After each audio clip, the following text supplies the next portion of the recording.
What's up, crew? Thank you so much for tuning back in the Scorpio TV. Today I got somebody we ain't had on the channel in a long ass time. We have Stranger Stories. Do Not Sneak Out, True Horror Story Animated. Now, quick little backstory because I don't want to ramble too much. Because I gotta be getting to bed pretty soon. It's already after midnight, and I get up at 7 o'clock every morning. But I took a late nap, so I'm probably not gonna be able to fall asleep until like around 1 o'clock anyway. So, the quick backstory: I used to watch and react to this dude's videos all the time. I'm pretty sure it was still with my YouTube name was That Boy Steph, if I'm not mistaken.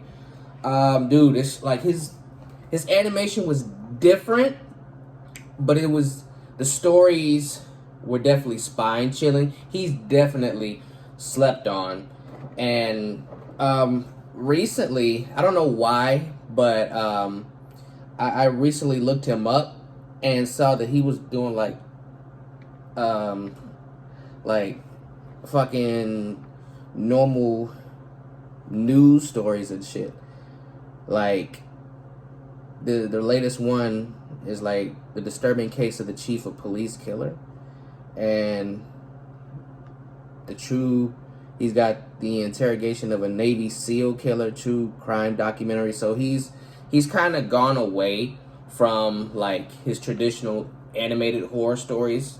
I don't know if he'll ever go back to it, but this is the stuff I know him best by. So yeah, man. I don't know what to say. I was scrolling through the videos. This is the one that stuck out to me the most. That's really about it.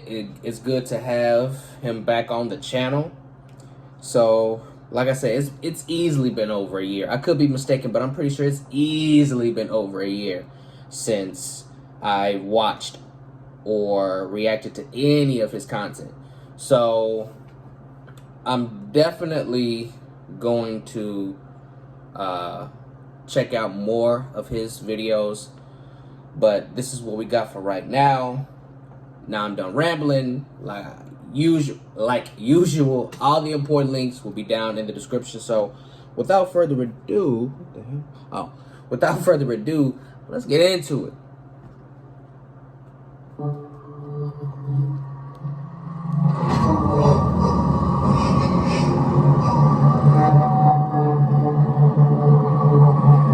Sit back and get comfortable.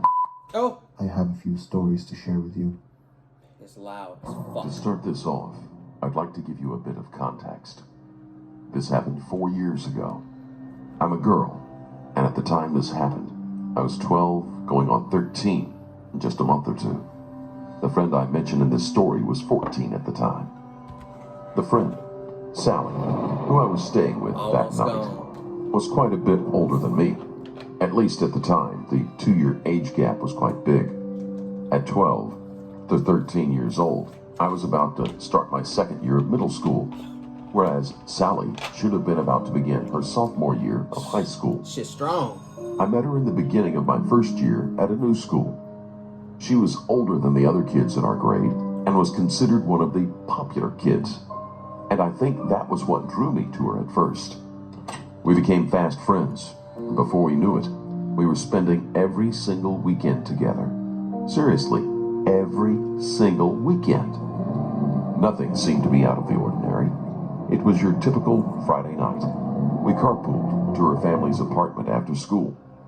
I've always been a picky eater, so when her family had dinner, I didn't eat with them. I just snacked on the Pop-Tart that I'd stowed away in my backpack in case they ordered something that I wouldn't eat. Something to note is that her family was pretty religious. I wouldn't go as far as to say they were fanatics, but they didn't allow their kids to watch horror movies or anything that was rated PG or older. It didn't stem from the desire to protect them from something inappropriate. Sally's mother had an irrational fear that scary movies had satanic messages. The test is simple. Remove your hand from the box, and you die. What's in the box? Damn. Pain. Fucking random ass ad. We asked to watch The Purge, and her mom obviously said no. After some negotiating, she agreed to let us watch Hunger Games instead. After the movie, Sally and I went to hang out in her room. She put on some music, and being the age we were, we gave each other makeovers. By the end of it, we were looking much older than just 12 and 14. This part of the night is when things started to seem off to me. Sally wasn't the most positive influence. Despite being my best friend at the time, she was manipulative and got off on putting me down. She had a habit of talking to men online and lying about her age. Sally showed me some texts between her and the man she was talking to. I can't give you an exact recount of them, but they consisted of him trying to convince her to meet up with him, and just the usual things you'd expect from a creep online. You trying to clap? According to him, he was 19, tall and blonde, with soulful blue eyes. Once I saw the texts, I asked if she had a picture of him. Something didn't sit right with me after seeing the messages. She showed me what he looked like, and he was very clearly not 19. I'm about to say. This man was at least 40 and looked like he lived in his mother's basement. Then we got a call from him.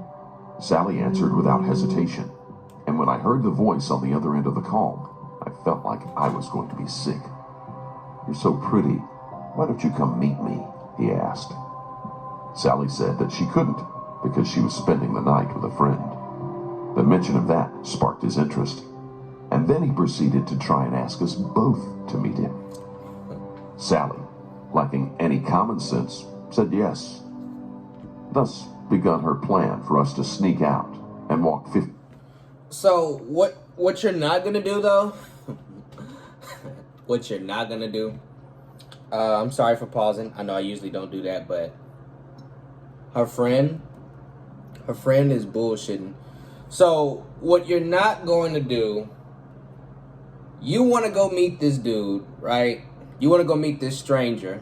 What you're not going to do, if I was in her situation, you want to go meet this dude. What you're not going to do is you're not going to bring me with you to meet this stranger who's, first of all, clearly lying about his age because his voice don't match the picture.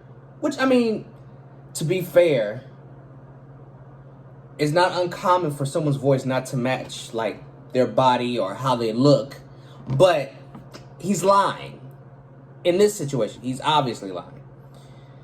And then second of all, he wants you and me to come there and meet up with him. And without asking for my permission, you just volunteer me. It's basically like you offering him your life and then offering him mine too without my consent. Bitch, I'll fuck your ass up. Blocks to meet him in a deserted McDonald's parking lot. Oh my God. I didn't want to go. Hell no. I was raised on stories of what happens to teen girls who meet random men from the internet in person. Yes, ma'am. But after adamant pleading from Sally that she didn't feel safe going by herself, They gotta I go. agreed. Oh my God. We took our phones with us for the walk. I had a kitchen knife stuffed in my bra in case something were to happen, and I needed to defend myself.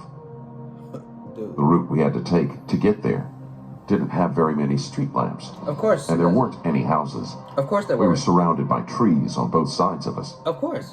When we got to the parking lot, the only car parked nearby was a black, beat-up 2000 Toyota Corolla.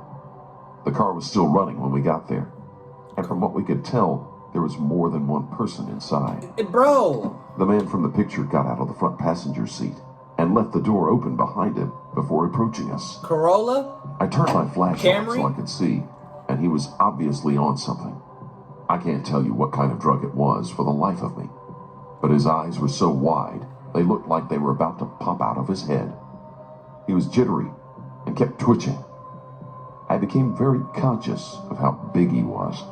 Maybe 6'2", around 280 pounds. Oh, hell no. For reference, my friend and I did not look our ages, even without makeup. I'm about 5'2". My friend was pretty tall, probably around 5'6" to 5'7". We were both significantly smaller than him. The man reached out for us and caught my friend by the arm. I went to get my knife as quickly as I could, And that's when I saw his friends getting out of the Shit. car. He invited us back to his car and offered us booze and drugs. But after seeing my knife, and I was ready to call the police, he released my friend. I took Sally's arm and ran faster than I ever had in my entire life. We took the long way home to avoid them finding out where she lived in Right. case they were following us. Right. Once we got there, her family was still sound asleep. We locked all the doors, closed the blinds, and blocked him on everything. There wouldn't be any sleeping that night. We were constantly peeking out the window, and to our dismay, that same Toyota was circling around her apartment building, not once, not twice, but 3 times. I never mentioned any of this to my parents out of fear of getting grounded or in trouble. I'm 16 now, and they still have no clue.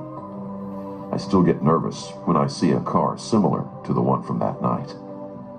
As for Sally, her parents never found out either. We agreed never to speak about it again.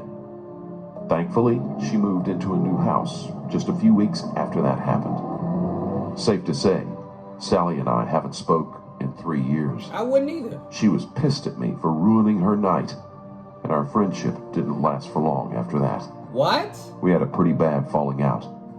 But looking back on it now, it was definitely for the better. So to Sally, thank you for teaching me a very valuable lesson and making me realize that some people are best just left alone. And to the man and his friends who tried to prey upon 2 young girls, let's not ever fucking meet again. Facts, not fiction.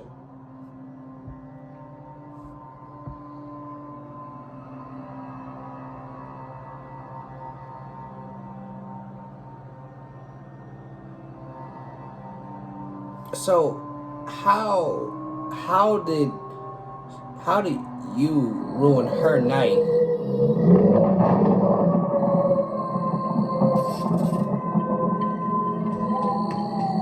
If anything, you saved both of y'all lives.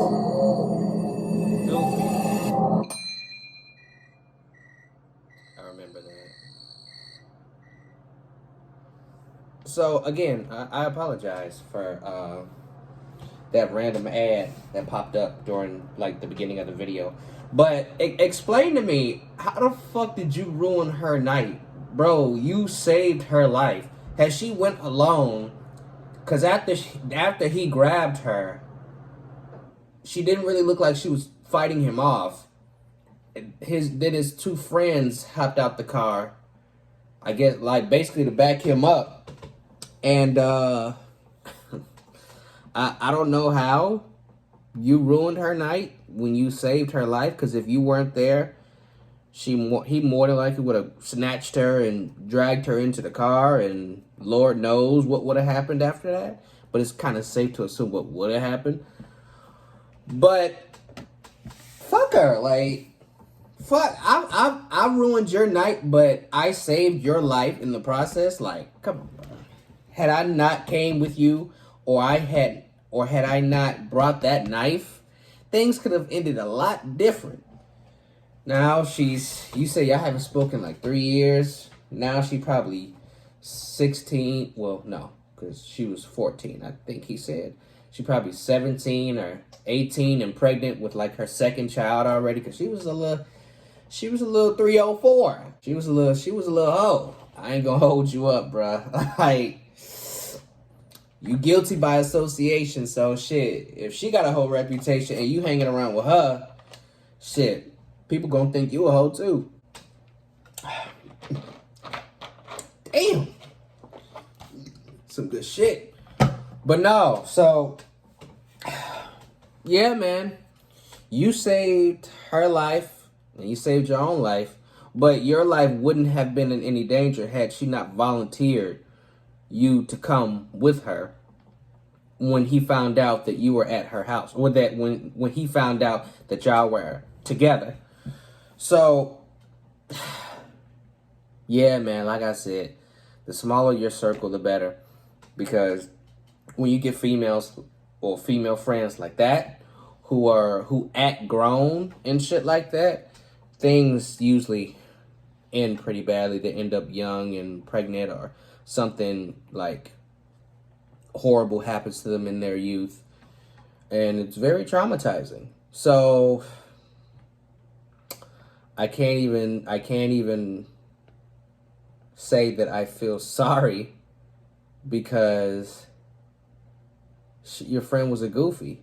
But you realized she was a goofy, and you didn't want to go with her in the first place. So I commend you for that, for using your brain in that aspect. Yeah, I definitely would have like left. But that was your best friend. You didn't want anything to happen to her. So I mean, I guess I get it. I mean, I'm not gonna down you for that, but it says a true story. Like, so what would happen if you were to see her like today? Would y'all talk, or would you slap the fuck out of that bitch for almost getting you got? Like, let me know what's up. But definitely a good story. Definitely what I missed about watching and reacting to Stranger Stories videos. Like the dude, you know, he had talent. Like a lot of the other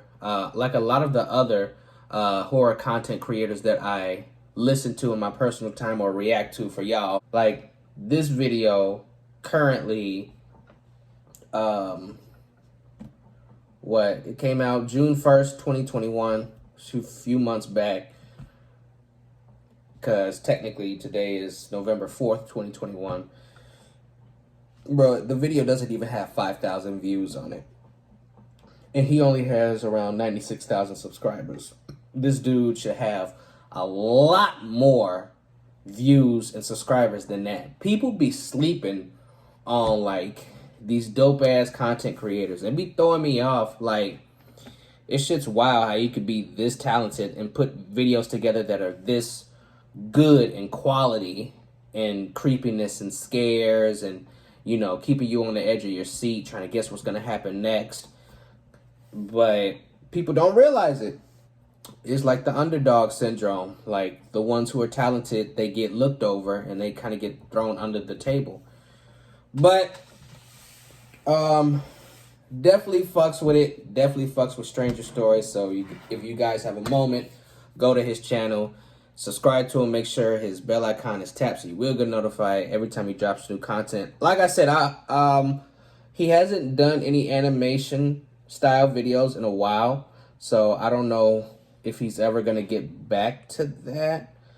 Looking at his videos now, and it's been a couple of months since he's done anything that was horror, like horror story or animated horror story related. So I don't know. I hope he does get back to it. He just uploaded 2 days ago, but it wasn't a horror story. It was that fucking the case of the chief of police killer. So I don't know. Hopefully Stranger Stories gets back to the horror animated stories. So yes, definitely check him out.